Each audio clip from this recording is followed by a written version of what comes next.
Bonsoir à tous, bienvenue, ravi de vous retrouver.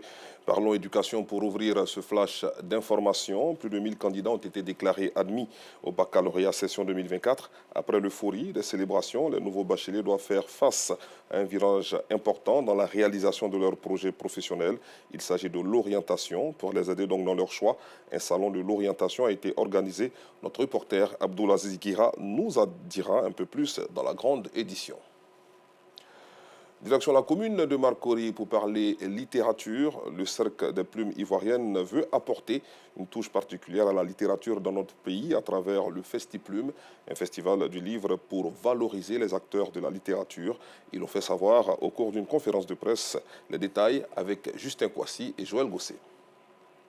Promouvoir la littérature ivoirienne afin de créer un cadre d'échange et d'apprentissage dynamique entre les adeptes du livre, c'est la mission que s'est assignée le Cercle des plumes ivoiriennes, CPI. Dans cette dynamique, il organise la première édition du Festiplume, un festival dédié aux livres qui se tiendra du 23 au 24 août prochain dans le quartier de Cocody-en-Gris. On veut amener les Ivoiriens à aimer leur littérature. On veut permettre au grand public de se frotter aux écrivains ivoiriens, de les voir comme ça, de les toucher, de parler avec eux et d'essayer de comprendre leur motivation et peut-être de faire des émules. Parce qu'il faut que les gens connaissent l'industrie du livre. Le livre, source de développement durant 3 jours, c'est autour de cette thématique que les amoureux du livre vont se retrouver. Atelier de lecture, atelier d'écriture, exposants, bibliothécaires, écrivains, éditeurs, toute la chaîne de l'industrie du livre réunie en un seul endroit, comme la prochaine maison du livre. Créé en 2024 par l'écrivain Fofana Draman, le Cercle des plumes ivoiriennes compte plus de 200 membres composés des écrivains, des bibliothécaires, des éditeurs, des lecteurs et amoureux du livre.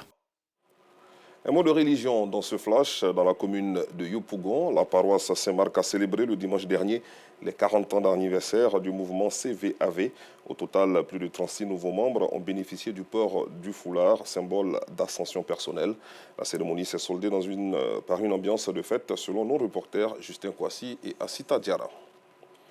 À l'international, au moins 16 élèves ont été tués ce vendredi au Nigeria dans l'effondrement de leur école alors qu'ils passaient leurs examens, a constaté un journaliste de l'AFP qui a dénombré les corps des victimes dans des hôpitaux.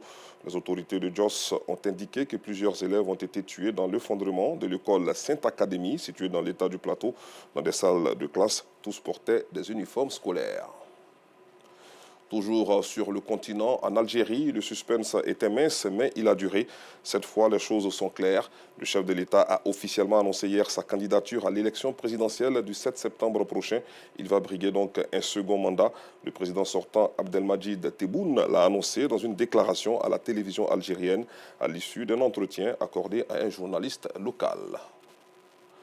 Hors du continent, au moins 66 personnes sont portées disparues dans le centre du Népal après un glissement de terrain ce vendredi qui a emporté 2 bus dans une rivière, ont indiqué les autorités locales. L'accident s'est produit à une centaine de kilomètres à l'ouest de la capitale, Katmandou. Je vous retrouve à 19h30.